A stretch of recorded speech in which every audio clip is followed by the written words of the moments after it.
ഇപ്പോൾ പാർലമെന്റിലെ നടപടിക്രമങ്ങൾ ആരംഭിച്ചിട്ടുണ്ട്. ലോക്സഭയും രാജ്യസഭയും ചേരുകയാണ്. പ്രതിപക്ഷം കഴിഞ്ഞ ദിവസങ്ങളിൽ വലിയ പ്രതിഷേധം ഇരു സഭകളിലും ഉയർത്തിയിരുന്നു. ഇപ്പോൾ രാജ്യസഭയിൽ നിന്നുള്ള തത്സമയ ദൃശ്യങ്ങളാണ് നമ്മൾ കാണുന്നത്. अपना सर्वोच्च न्यौछावर करने वाले अमर शहीदों का सदैव ऋणी रहेगा। ये सदन उन वीर शहीदों के परिजनों के प्रति अपनी गहरी संवेदना, सम्मान और कृतज्ञता व्यक्त करता है। अब सदन कारगिल के अमीर शहीदों की पवित्र स्मृतियों में मौन रहेगा।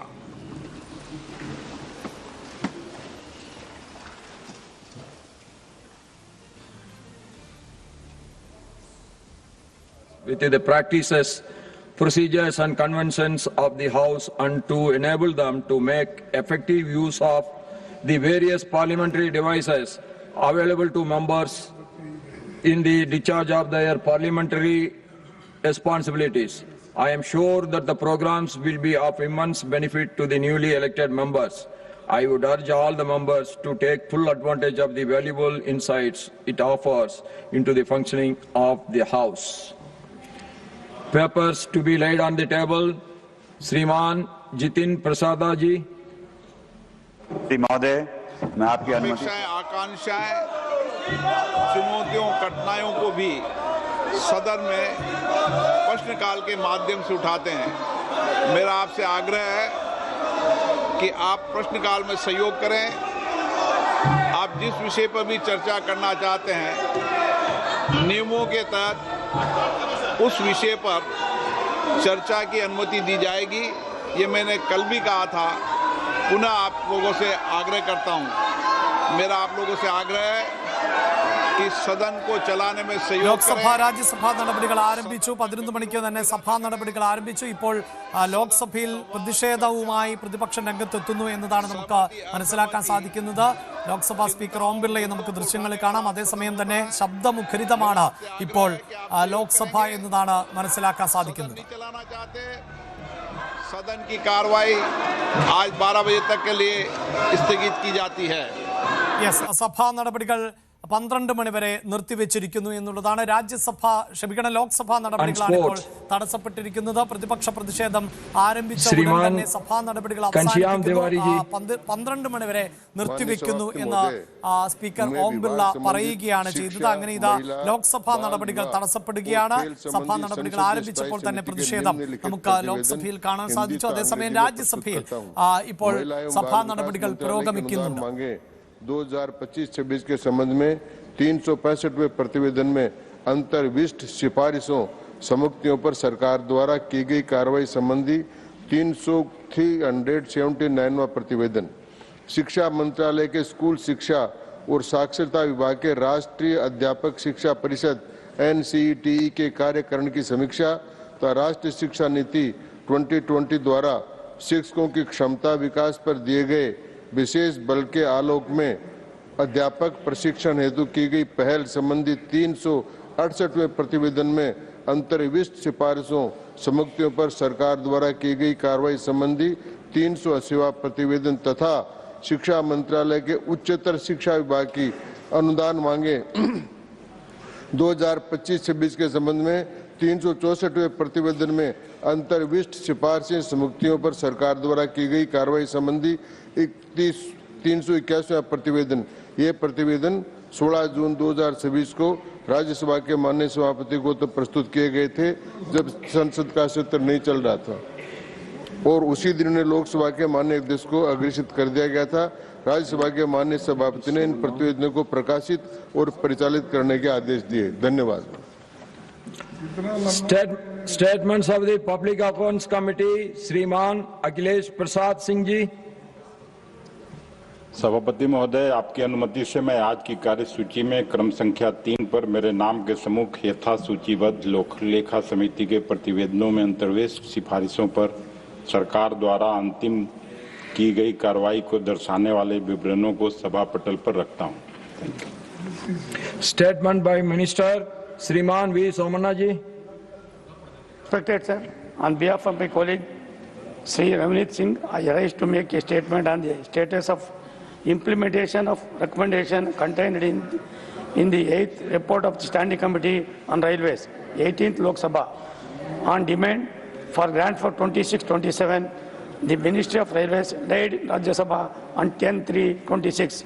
A statement showing implementation status of all the recommendations contained in the report is enclosed. Since the statement is voluminous, I request that the same may be taken as read.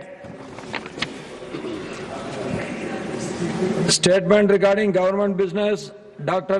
L. Muruganji. Respected Chairman, sir, with your kind permission, I rise to announce that the government business for the week commencing Monday, the 27th of July 2026 will consist of: number one, consideration of any items of the government business carried over from today's order paper. It contains introduction, consideration and passing of the Prevention of Insults to National Honor Amendments Bill 2026. Now, Consideration and return of the Supreme Court. nothing will number of go on judges without amendment bill except to the 2026 ministers. After it is considered and passed by Lok Sabha. Number three, consideration and passing of the Micro, Small and Medium Enterprises Development Amendment Bill 2026 after its introduction. No. Consideration and John return of the Peterji, you take your appropriations seat, bill I will come to you. relating to demands for excess grants for the year 2022-23 after it is introduced, considered and passed by Lok Sabha. Thank you, sir. Now, matters raised with permission.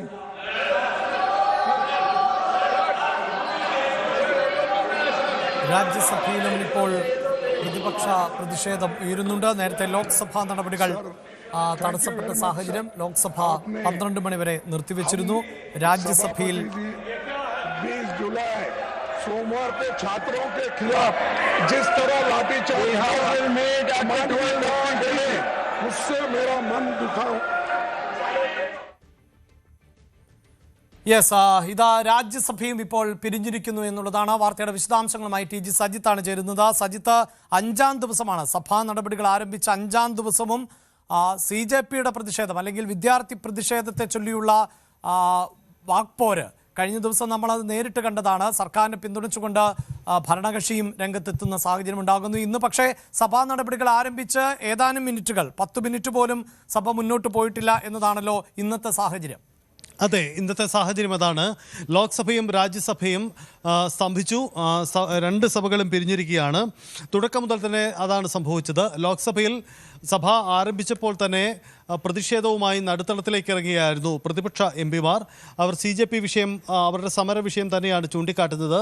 ഇതിൽ മന്ത്രിയുടെ രാജി ആവശ്യമാണ് നിൽക്കുന്നത്. സർക്കാർ ഇന്നലെ സുപ്രധാനമായ ചില നീക്കങ്ങൾ നടത്തിയിരുന്നു. പക്ഷേ അതിനും പ്രതിപക്ഷ പ്രതിഷേധത്തെ അടക്കാനായിട്ടില്ല എന്നതാണ് ഇന്നത്തെ ഈ സഭയിലെ നീക്കങ്ങൾ വ്യക്തമാക്കുന്നത്. മന്ത്രിയുടെ രാജി, ധർമ്മേന്ദ്ര പ്രധാന്റെ രാജി തന്നെയാണ് അവരുടെ ആവശ്യം. ഈ ആവശ്യം ഉന്നയിച്ചുകൊണ്ടുള്ള പ്രതിഷേധം ഉയർന്നു. അതേസമയം സ്പീക്കർ കാർഗിൽ ദിവസവുമായി ബന്ധപ്പെട്ട് ചില പ്രസ്താവനകൾ നടത്താൻ ഉള്ള ശ്രമമായിരുന്നു. ഇതിനിടയിലായിരുന്നു വലിയ രീതിയിലുള്ള പ്രതിപക്ഷ പ്രതിഷേധം ഉണ്ടാവുന്നത്. തുടർന്നാണ് സഭ 12 മണി വരെ നിർത്തിവെക്കാനുള്ള തീരുമാനമുണ്ടായത്. അതേസമയം രാജ്യസഭ അല്പം കൂടി മുന്നോട്ട് പോയി. രാജ്യസഭയിൽ പ്രതിഷേധമുണ്ടെങ്കിൽ കൂടിയും അതിനിടയിൽ ചില സഭാ നടപടികൾ പൂർത്തിയാക്കാൻ രാജ്യസഭാ അധ്യക്ഷന് കഴിഞ്ഞിട്ടുണ്ട്. പക്ഷേ അവിടെയും വീണ്ടും പ്രതിഷേധം ഉയരുന്നു. തുടർന്ന് മല്ലികാർജ്ജുൻ ഖാർഗെ സംസാരിക്കുകയായിരുന്നു. ഇതിനിടയിൽ സഭ പിരിഞ്ഞതായി സഭാ അധ്യക്ഷൻ അറിയിച്ചു. അവിടെ സജിത്ത്, മറ്റൊരു കാര്യമുള്ളത്, ഈ ധർമ്മേന്ദ്ര പ്രധാന്റെ രാജി അതാണല്ലോ ഇപ്പോൾ എല്ലാവരുടെയും പ്രതിപക്ഷ പാർട്ടികളുടെ ഒന്നടങ്കം ആവശ്യം, CJPയുടെ ആവശ്യം, CJPയെ പിന്തുണയ്ക്കുന്നവരുടെയൊക്കെ ആവശ്യം. പക്ഷേ പ്രധാനമന്ത്രിയുടെ വീഡിയോ സന്ദേശത്തിൽ അതിൻ്റെ ഒരു സൂചനയും ഉണ്ടായിരുന്നില്ല. ഇന്നിപ്പോൾ ഈ സഭാ നടപടികളിലേക്ക് കടക്കുമ്പോഴും സഭാധ്യക്ഷന്മാരുടെ പ്രതികരണങ്ങളിൽ പോലും അതിൽ ഏതെങ്കിലും തരത്തിൽ അങ്ങനെ ഒരു രാജി, അങ്ങനെ ഒരു ചർച്ച, അതിലേക്കൊന്നും അല്ലല്ലോ ഒരു സൂചനയും നൽകുന്നത് സജിത്ത്. ഒരിക്കലും അതുതന്നെയാണ് സാഹചര്യം. അതായത് മന്ത്രിയുടെ രാജിയോ മന്ത്രിയുടെ വകുപ്പ് മാറ്റമോ പോലെയുള്ള വിഷയങ്ങളൊന്നും സർക്കാരിൻ്റെ പരിഗണനയിലില്ല എന്ന് തന്നെയാണ് ഇതുവരെ സംസാരിച്ച മന്ത്രിമാരാവട്ടെ ഇന്നലത്തെ പ്രധാനമന്ത്രിയുടെ സന്ദേശമാവട്ടെ ഇതെല്ലാം വ്യക്തമാക്കുന്ന കാര്യം. കഴിഞ്ഞ ദിവസം കേന്ദ്ര പാർലമെന്ററി കാര്യമന്ത്രി കിരൺ റിജ്ജു ആണ് ഈ വിഷയത്തിൽ ചർച്ചയാവാം എന്ന നിലപാടെടുത്തത്. പാർലമെന്റിലും പാർലമെന്റിന് പുറത്തും വേണമെങ്കിൽ ചർച്ച ചെയ്യാം എന്ന നിലപാടെടുത്തത്. പക്ഷേ ഒരു കണ്ടീഷൻ്റെ അടിസ്ഥാനത്തിലുള്ള ചർച്ചയില്ല എന്ന് തൊട്ട് പിന്നാറ്റ ദിവസം കേന്ദ്ര സർക്കാർ നിലപാടെടുത്തോട് എന്നതോടുകൂടി വിഷയങ്ങൾ മാറി. അതായത് രാഹുൽ ഗാന്ധി വാർത്താ സമ്മേളനം നടത്തി 3 പ്രധാനപ്പെട്ട കാര്യങ്ങൾ ഉന്നയിച്ചിരുന്നു. ഒന്ന്, ഈ വിഷയത്തിൽ വിദ്യാർത്ഥികൾക്കെതിരായ എല്ലാ തരത്തിലുള്ള നടപടികളും പോലീസ് നടപടികളും നിർത്തിവെക്കുക, ധർമ്മേന്ദ്ര പ്രധാന്റെ രാജി, 3 പ്രധാനമന്ത്രി മാപ്പ് പറയുക. ഈ 3 വിഷയങ്ങളാണ് ഉന്നയിച്ചത്. പക്ഷേ ഈ 3 വിഷയം പോലെയുള്ള കണ്ടീഷൻസിൻ്റെ അടിസ്ഥാനത്തിൽ മുന്നോട്ടില്ല എന്നതാണ് കേന്ദ്ര സർക്കാർ വ്യക്തമാക്കിയത്. മറ്റൊരു കാര്യം ഈ ഒരു പൊതുവേദിയിൽ ചർച്ച നടത്തുക എന്ന കാര്യമായിരുന്നു. സർക്കാരും അതിലേക്ക് വന്നിട്ടുണ്ട് എന്നാണ് ഒടുവിൽ നമുക്ക് മനസ്സിലാക്കാനാവുന്ന കാര്യം.